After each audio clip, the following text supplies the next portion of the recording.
everyone, welcome to a new episode of Food Alchemist on Air. As you know, you have to go and check our Medium post. This week we are speaking about things that maybe you don't know. And this week we are speaking about a cooking technique that a lot of people is afraid of. I'm talking about frying. A lot of us may think that frying is a very unhealthy way of cooking our food. But the fact is that it all depends on how you do it. Fry in a better way, to fry in a healthy way, we have to have in mind 4 things. The first thing is that it's obvious that we cannot eat fried stuff every day. We have to do it from time to time, once a week. The second thing is that it depends a lot on the kind of oil you are using. We all know that our Mediterranean olive oil is one of the best kind of oils that we can find because of their nutritional properties. This also affects when you are frying. If you fry in a very good olive oil, you are going to take advantage of those properties. The only problem with this, and that is my third point, is the temperature. When the oil we are using arrives to a specific temperature, it starts to create bad things and it starts to not be as healthy as it was before. The problem with olive oil is that this temperature is very low. It's more or less around 180 degrees.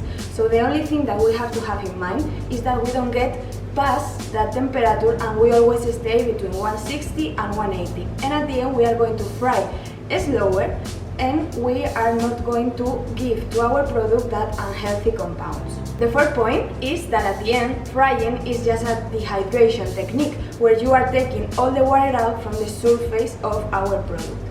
If we go into the inside, we are making that all of the liquids and all of the nutritional properties stays in the inside. So at the end, the frying technique is a dehydration technique and is a protection for our product. So knowing these 4 points, we are going to make a very easy snack, and we are doing a Mexican taco that we are going to try to souffle because of our frying, and we are also going to do a caramelized onion with our onion miso that we do here in the lab.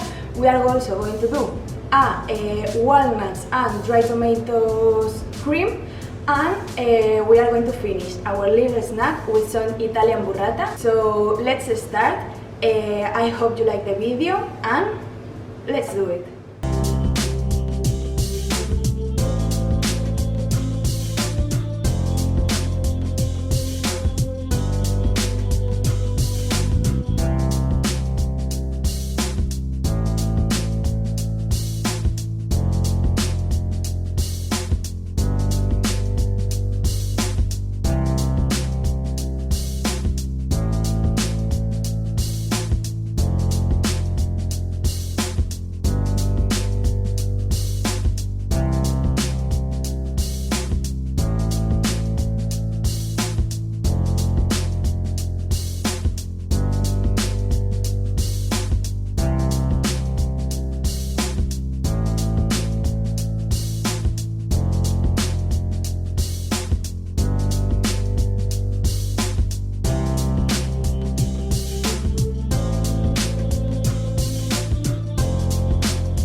that was all for this video. As you can see, it's a process that maybe it takes a lot of steps, but at the end it's very easy. So please, let's lose our fear to fry. Let's fry in a good way, taking care of our oil and taking care of our product. And see you in the next video.